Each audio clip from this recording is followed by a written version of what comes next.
Welcome to the show, everybody. Today we have our friend John McDowall, who is an attorney with FKSDO. Prior to that, John was with Carney Badley Spellman in Seattle for over 22 years. There he was on the board of directors for 9 years. He chaired the firm's business group and co-chaired the firm's real estate group.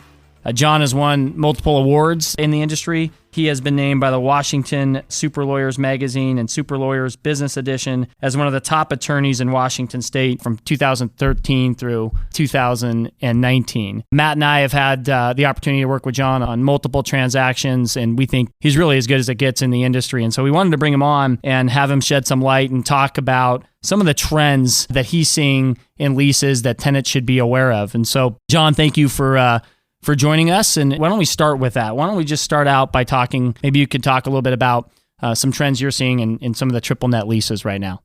Yeah, you bet. And thanks for that kind introduction. I kind of feel like you were reading a fiction novel there for a minute. But I appreciate it. It's always great working with you guys, and thanks for having me on your podcast. I guess to summarize it, depends a little bit what market you're in. We're obviously in the Seattle market, where it's a very vibrant real estate market, a tighter market for tenants, kind of a landlord's market here, with some exceptions, depending where you are. I know that's not the way it is around the country in some pockets, but speed is very important in this market. Some of the trends that we see are driven by that. And then also because the market's so popular, there's just more dollars from more sources around the country and around the globe, frankly. Institutional owners and similar owners who are buying properties in Seattle, and that's who we're dealing with in the leasing market. And so some of the trends we see are driven by the way that institutional owners think. And I think most of my comments, I'll kind of couch them from a tenant perspective. I probably represent landlords about a third of the time and tenants probably about 2/3 of the time. Most of my comments will be couched more from what we're seeing from a tenant perspective, because oftentimes the out-of-town institutional owners have their lawyers in New York or Chicago or Los Angeles whom we're dealing with, and we get hired to represent the tenants here. Slow permitting or difficult permitting processes is one trend that we see. And we see it in a couple of different ways. One, all the planning departments are just very busy here. And then many of the industrial users, and some of my comments today will apply to office-type leases, but most of them are going to apply to industrial-type leases. Many of the industrial users have some sort of ancillary manufacturing use. It's not just warehousing. And so that sometimes requires some extra level of permitting.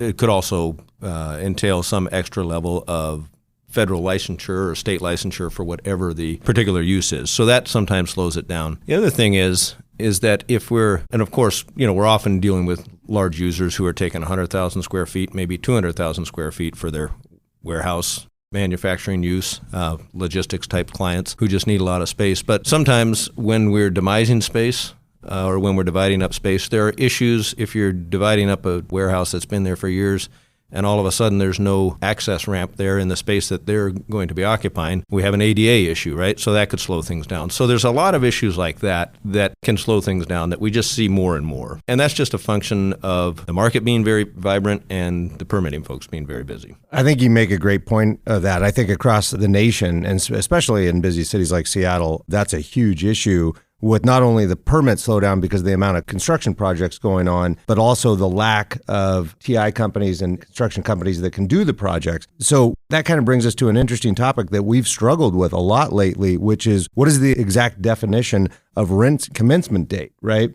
A lot of firms want to set that date out. What happens if the space isn't ready? How do you resolve that in a lease? Yeah, I mean, it's really a matter of negotiation, and you just have to be very specific about it. Usually you're going to have a lease commencement date, which is when you sign the lease, and there may be certain activities that start, such as tenant build-out. Oftentimes landlord is doing the work, but tenant may be doing some work. The landlord wants two things. One, they want all obligations to be binding from the moment that the tenant starts even thinking about entering the space. And number two, they want certainty. They want the tenant signed on the dotted line so that they can focus on that and they know they're not wondering who their backup tenant might be in the space, and they can focus on other deals. So you're going to have the lease commencement date, but then you're going to have a rent commencement date that's going to be often tied to your delivery date, and always tied to your delivery date. Then the question is going to be, do you have a free rent period or a rent abatement period, which you often do, even though it's a kind of a landlord's market. There's oftentimes still some rental abatement, whether it's only a month or up to 4 or 5, 6 months, depending on the location. So you're tying the rental abatement to the rent commencement date, and you really have to be very specific about what your schedule is, and sometimes there's some landlord work and tenant work. The parties just have to sit down and talk to their contractors and say, here is what's realistic, here's when we can get in there. And that goes to the point you were making. Everybody wants the best contractor out there. The best general contractors want the best trades and subs, and it's hard for all of us to find them because they're just all so busy right now. And the costs are going up, and the tariffs are not helping that. You just have to be very specific on those dates and spend a particular amount of time on that, as early as the term sheet stage, not just the lease stage.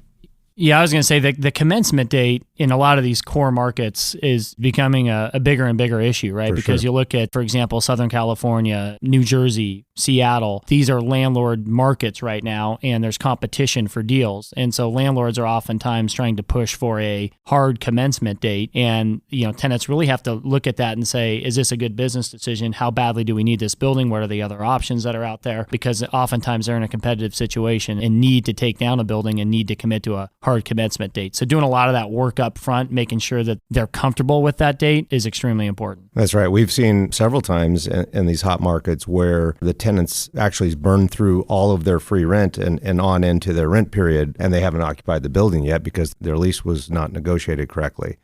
So that's obviously a key mistake on tenants. John, in the last couple of years in these tighter markets, what other key mistakes are you seeing tenants make in negotiating triple net leases? Yeah, well, actually, on this last topic, I'll touch on that one. The tenant wants to have some remedy if it is late and if it's the landlord's fault, right? For whatever reason, the landlord hasn't delivered the shell and core. So if you don't have a rental abatement right if the landlord's delivery is late. And what we usually push for is to have, there's a grace period of 15, 20, 30 days, and then you want to have a rental abatement right. And if it extends 90, 120 days or more, you want to be able to terminate that lease because you got to take your business somewhere. Not all landlords will agree to the termination right. They push back hard on that one. So that's a mistake, not having those type of rights. Others, I would say, is not being aware of the age of the building and what upgrades could be coming from a landlord's perspective and what is really a capital repair that generally landlords pay for, and sometimes they get to pass through, sometimes they don't. Depends on who has more leverage in the deal. Again, landlords tend to have more leverage in this market. But if you have an older building where there's going to be HVAC units that need to be replaced, tenants need to be cognizant of that. And if you have a 10-year lease and a replacement of HVAC units happens in year 8, you don't want to pay for the full cost of that. So tenants need to make sure that and this is quite standard in the industry and in most markets, if not all markets, landlords should be amortizing that cost based on either a GAAP standard or IRS standards so that it's based on the useful life of whatever improvement it is, whether it's the HVAC units or roof replacement, so that if that has a 15-year useful life, that should be amortized over 15 years. And the tenant should only pay 2 years of that, their last 2 years of the lease. Now, obviously, if they renew for 10 years or 5 years, whatever, they would pay a part of that. That's another area where tenants, I see, make mistakes and not catch something like that. And that could be a significant expense for a tenant. For sure. That's a great point because not everybody's leasing a brand new building. And it's sometimes as simple as the tenant demanding or requesting a property condition report. Maybe that roof needs to be replaced next year and it's $1 million. The HVAC systems could be 25 years old. Several of the systems can be shot. And as soon as you sign that lease, right, the tenant is on the hook for most of those, whether directly if it's inside the walls or indirectly as a pass-through on the triple nets. Correct. And kind of on this issue, a similar but different mistake that I see tenants sometimes make, and this demonstrates a trend that I also see in this market with more institutional owners. Many of the industrial buildings that you guys place your tenants in or you represent landlords, some of them are just old buildings that were built in the 50s, 60s, and some of them were owned by a family or two brothers. And then eventually they decide who's the next generation that's going to own this. Well, we're getting all these offers. These brokers are coming to us.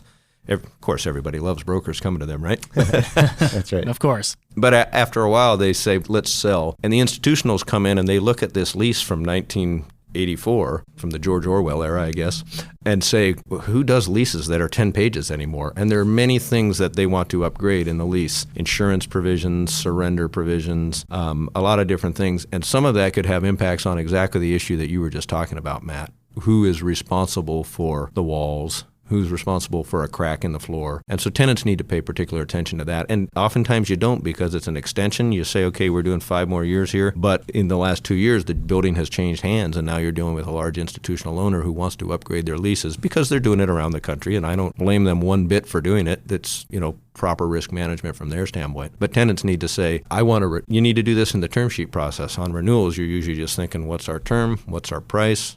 Are we doing a couple of improvements? There's not much more you usually think about on those, but you need to think about that type of issue, particularly if your landlord has changed in the last few years.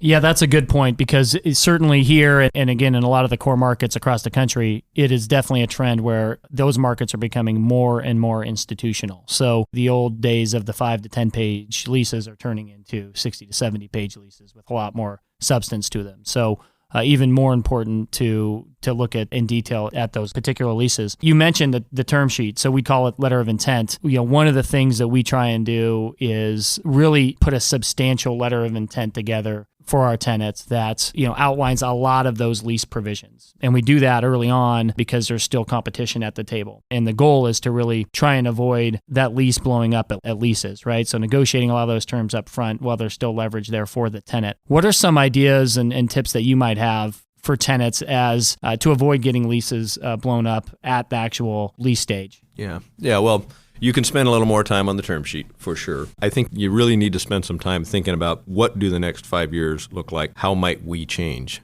How might we need to expand? How might we be acquired? What other aspects of our business might we try to expand? What areas might we try to get into? This doesn't happen as much with industrial users and manufacturing users. It happens a little bit more in the office context, particularly with startup type clients. But so be thinking about that. And then I think spend more time on the term sheet. I've seen Colliers do this often, and I've seen a couple other brokerage houses do it, where you guys have a pretty good, some people would say, well, this seems like overkill, but you have a term sheet that really tracks all the issues, and then you track them by version as well during the course of the negotiations that might drag out a couple of months, so that you can see you've gone back and forth 3 or 4 times, and we end up on that term sheet with 3 or 4 or 5 columns. But it helps you really track all those issues and really be thinking about it. I think the tenants should trust the process that the brokers know that you guys put in front of them. I think that's actually a really good process, because that generally simplifies the issues when it comes to the time of the lease. And the goal really, there's an old saying, if I have more time, I'd write a shorter letter, right?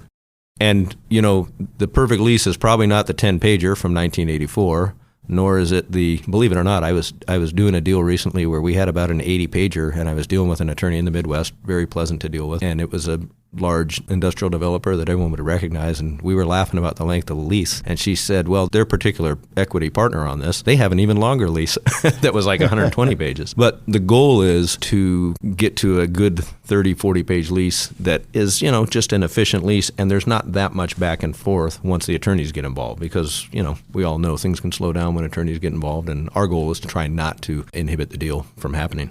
That's a great point. And John, one thing we love about working with you is your demeanor. And I don't want to stereotype attorneys, because you can stereotype brokers just as easily. But we've been on too many calls where you get 1 or 2 attorneys with a big ego that needs to win on every point. And it just changes the dynamic of that call. And it seems to happen when you have more people on the call, because one or more person feels like they're on a stage. We've had so many deals blow up because one person just needs to win, big ego. What do you do in those situations? Because I've been on so many calls with you where I don't see that. You do something, you wave your magic wand and calm everybody down. But any stories there of big egos, and what do you do to avoid that? Yeah. Well, I think number one, you just talk to people, right? And Yep. You try to talk to them on business terms and say, here's what's important to us, what's important to you, number one. Number two, you always remember that when you guys come to us, when a client comes to us with an LOI, or when a broker calls us into a deal, the fact that there's an LOI or term sheet means that you guys want to do a deal. So always remember that. So we always keep that in mind and try to always be working toward that. And then we try to focus on the big issues that are really important. And a good example of this, a longtime Seattle landlord who probably owns at least 2 million square feet around in the industrial area south of Seattle. I got called in by a broker that you guys do deals with often, you know him well, because the attorney who was involved had just redlined the heck out of his 18-page lease that he's had for years. And he said, I just don't change much of this stuff. And so the broker and I got on a call with the tenant, with the client, and just talked about what's important. And I gave him a few views on the lease. And so I suggested, why don't we get on a call with that landlord, all of us, and let's just be professional. Let's be assertive about what's important to us, but let's be professional. And we got on the call with this guy, and we previewed him a little bit, said there's 8 or 10 issues we'd like to talk to you about. And I think he gave us 6 or 7 of them because we just talked them through. And there were a couple where he said, no, I've had that request 25 times if I've had it once in the last year, and I just don't do that. But he was very reasonable. But it really came back to, number 1, talking to people, and number 2, talking about what's important to the tenant and why, and understanding why things were particularly important to him. Mm-hmm. I think that's the key. I think the other thing that you can do is when attorneys, and although I advocated a good term sheet with some detail, as you guys often do, when attorneys get involved, you can have way too many versions of a document, right?